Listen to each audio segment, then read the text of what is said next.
On December 25, 2009, not everyone woke up to celebrate Christmas, but Wicomico County was faced with something far more disturbing and unsettling.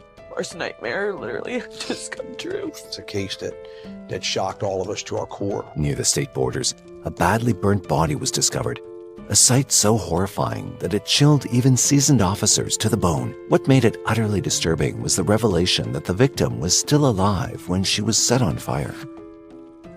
When she hit that age 11, she was like, "My name's Sarah, not Haley Bag." The girl who went through this terrible tragedy was Sarah Foxwell, who went missing from her own house in the dead of night. However, what happened next stunned the whole of Wicomico County, marking this case as the most disturbing in its history. What could drive someone to commit such an unspeakable act of cruelty? Was there something lurking beneath the surface, concealed by layers of deceit? On December 23, 2009, just a day before Christmas Eve, kids everywhere were buzzing with excitement and ticking off their sleep until the big day. But in one home in Salisbury, Wicomico County, Maryland, USA, the day began with a heavy cloud of fear and worry. Around 7:30 a.m., Jennifer got a chilling call from her sister, Amy. Terrified for Sarah's safety, Jennifer had wasted no time and dialed the sheriff's department to report her missing. Upon hearing the urgency in her voice, the authorities knew they had to spring into action without any delay. When you first got that phone call and realized an 11-year-old had been missing, did you get that sinking feeling? We did. It wasn't just a simple missing person call. There was more to this one than others. Sheriff Mike Lewis, along with Wicomico County Sergeant David Owens and a team of police officers, rushed to the Foxwell family's home. Every sheriff's deputy at this office came back to work. They did not want to spend Christmas with their families while this little girl was still missing. With the time ticking away and the cold biting outside, they kicked off their desperate search for Sarah, being fully aware that the first 48 hours are make or break in any missing persons case. Inside the house, there were no signs of anyone breaking in, and outside, the snow had covered the familiar footprints of a vehicle that might have been present there. Splitting into teams, one group scoured the vast surroundings and asked the closest neighbors, who were more than a kilometer away, if they'd seen anything unusual happen the previous night, while the other combed through every corner of the house, searching high and low for any clue that could lead them to Sarah. Just then, Sarah's aunt, Amy, recalled that every night before bed, she made sure all the doors and windows were tightly locked, just like she did the night before. To be sure, the officers went through the house again and double-checked every window and door. But here's where it gets strange. Everything seemed secure and in its place. However, Sarah's green toothbrush and slippers were nowhere to be found. Suddenly, Amy told the officers that they kept a spare key hidden outside under a ceramic frog in the garden. However, when she'd gone to fetch the keys, she noticed that it was missing. The key was meant to unlock the door to the garden, which was just a few steps from the girls' room, but when the officer tried the door handle, it opened right away. Amy was certain that she had locked it the night before. But one odd thing that caught everyone's attention was that the family dog didn't bark at all that night. Normally, he only reacted to the people he didn't recognize. It looked like Sarah might have slipped out through her room's door by herself, or maybe someone from her own family went with her, leading her away in an unknown direction. The officers found it tough to wrap their heads around the idea of someone breaking into a house with 11 family members, especially with a guard dog and a locked door in the way. It seemed too daring for any ordinary intruder.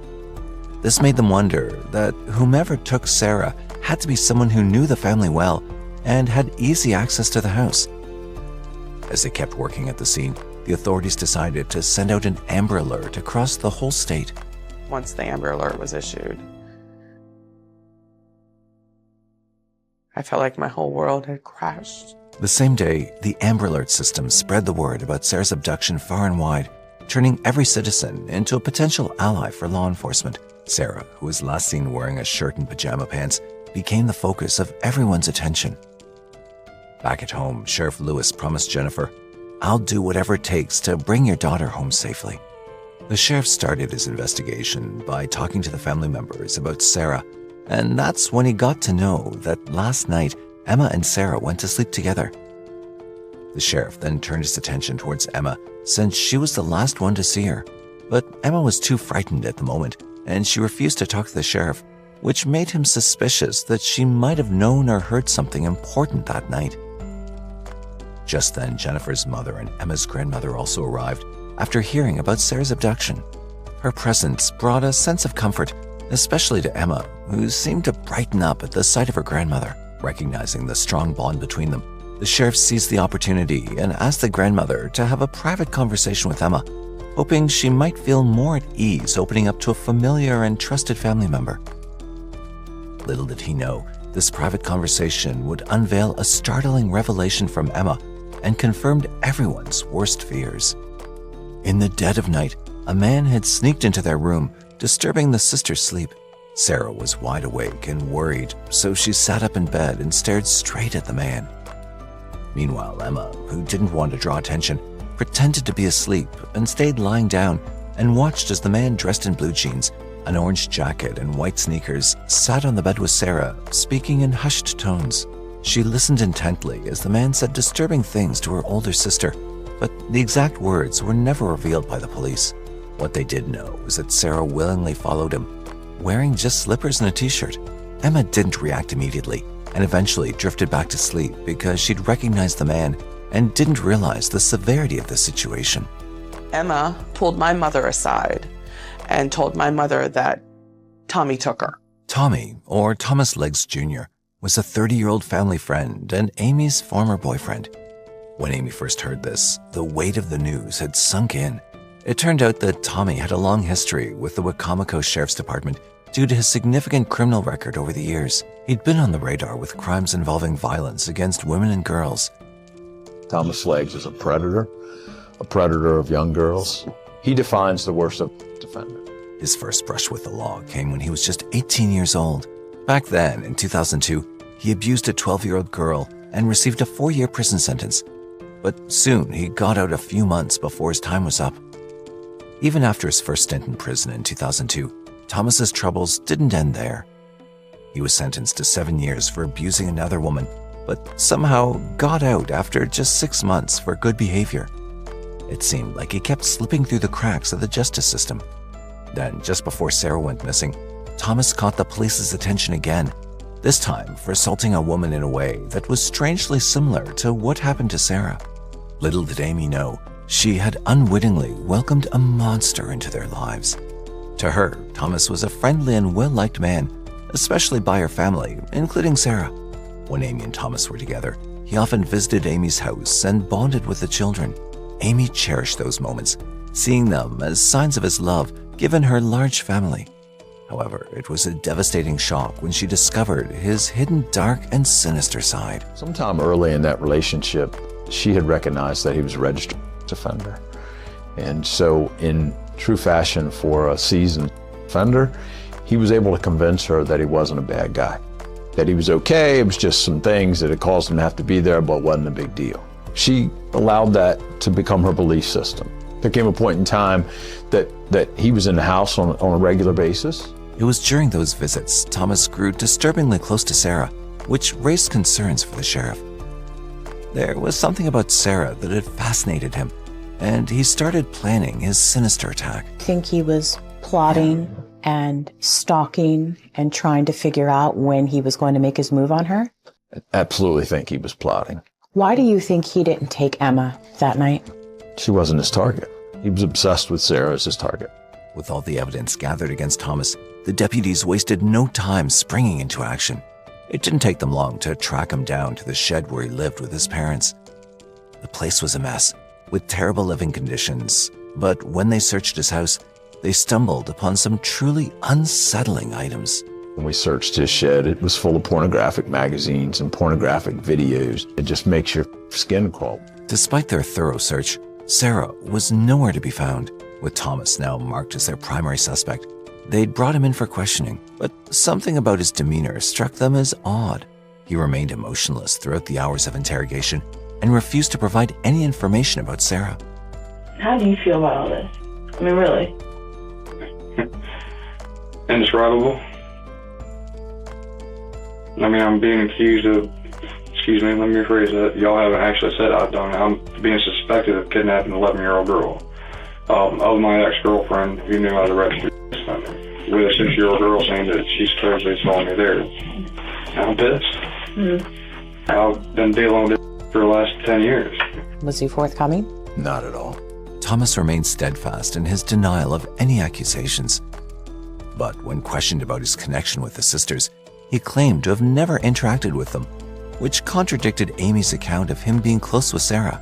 This refusal to acknowledge their relationship was hard for the detective to accept. What was your relationship with the girls? I mean, did they like you? I mean, we all seem they got along great. Try to be very cautious around the younger girls because of my past and everything else, just so there's no mistakes. I don't be alone with them or anything like that. Okay. And which, if you talk to Amy, she should be able to confirm I was never alone with them whenever we were together, so. Do you still have contact with the girls at all? So once you guys were done, that was it, right? I wouldn't have no reason to have contact with them. Now, when he was confronted with Emma's eyewitness account of seeing him take Sarah away from their house that night, Thomas shockingly claimed that the 6-year-old was just a troublemaker. He said she was a little handful of stuff, and she said a couple things she'd done, but... Did she tend to get in trouble more than the others or anything? Did she do little odd things? The detectives had a hard time believing anything Thomas said.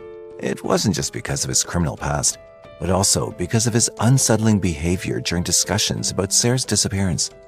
Instead of showing concern or remorse, he smirked and sneered, as if he thought he'd pulled off the perfect crime and the police couldn't touch him. However, Thomas insisted that he had a solid alibi for that night. That evening of December 22nd, Thomas claimed he was hanging out at a bar with a friend until the wee hours. When investigators quickly checked his alibi, they were surprised, as it confirmed that Thomas was indeed seen at the bar. But here's where it gets interesting. Thomas left the bar around 1 a.m., and nobody, not even his own parents, had seen him until 7 a.m. Where was Thomas during those 6 mysterious hours? Did he slip away to Amy's house to abduct Sarah? And the most pressing question of all, where was Sarah now? Despite Thomas's troubling history of assaulting women, there was still hope that Sarah might be found alive. After all, he'd never taken the life of any of his victims. Desperate to bring Sarah home safely, investigators began their investigation by analyzing Thomas's cell phone records. They'd hoped to trace his movements on the night Sarah vanished. And then, finally, a breakthrough occurred when they discovered that in the early hours of December 23, 2009, Thomas's phone pinged off 3 different cell phone towers. There were 3 towers. They actually were able to do an intersection of those towers and triangulate an area. The authorities were convinced that Sarah was somewhere within the triangulated area indicated by Thomas's cell phone pings. With Christmas just around the corner, they held on to hope for a miracle and rallied officers from all over the state. We all tried to have Christmas morning. I remember being told, you're not worth anything to us, you need to go back to work. And we knew we were going to find her that day. In their determined search for Sarah, law enforcement didn't have to go it alone. People from all walks of life joined forces in the search. Everyone shared the same goal, to bring Sarah back home safely. Thousands of people on Christmas morning. It literally took my breath away. They didn't care that it was freezing. They didn't care that they had Christmas with their families. Hundreds of officers and volunteers spread out across the area near Sarah's home, searching everywhere they could think of. Abandoned buildings, forests, ravines, and even bodies of water, leaving no stone unturned. Dogs from canine units sniffed around and tried to catch Sarah's scent, while helicopters flew above, scanning the area from the sky. Despite the bad weather and holidays nearing, the local community had rallied to volunteer at the police station. But sadly, even with all their efforts, they couldn't find any trace of Sarah that day. Despite the disappointment of the previous day, the police were determined not to give up. As the sun rose again, they resumed their search with renewed determination. The number of compassionate local residents volunteering also continued to grow, which reached a total of 3,000 people joining the search efforts. The sheriff even had to relocate the headquarters to a large baseball stadium because the police station couldn't handle such a large influx of volunteers. Meanwhile, investigators also received their first solid evidence linking Thomas to Sarah's abduction.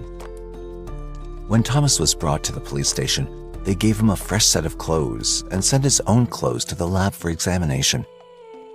During the analysis, experts made a disturbing discovery. they'd found foreign DNA on Thomas's underwear. Even more shockingly, the DNA matched from a sample that was taken from Sarah's belongings. At that moment, detectives reached a grim conclusion. It appeared that Thomas had assaulted Sarah after kidnapping her. On the morning of December 25, 2009, thousands of people once again flooded the streets and refused to give up on finding Sarah. As they searched the last known location from Thomas's cell phone, they stumbled upon a spot near the state border, about 14 kilometers from Sarah's house. The area was mostly dense forest with countless narrow paths winding through it. Hundreds of people meticulously searched every inch of the territory, hoping for a Christmas miracle. But sadly, the reality was far from hopeful. Their efforts led to the most devastating discovery when, around 4 p.m., the police found Sarah's lifeless body on the ground near the state border. She was lying on her back with her little arms reached out to the sky, to heaven. That's how she was found. I was like, thank God we found her. But when I saw her and what he had done to her, and when I saw what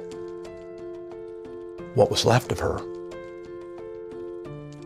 it was Christmas Day. That was our Christmas.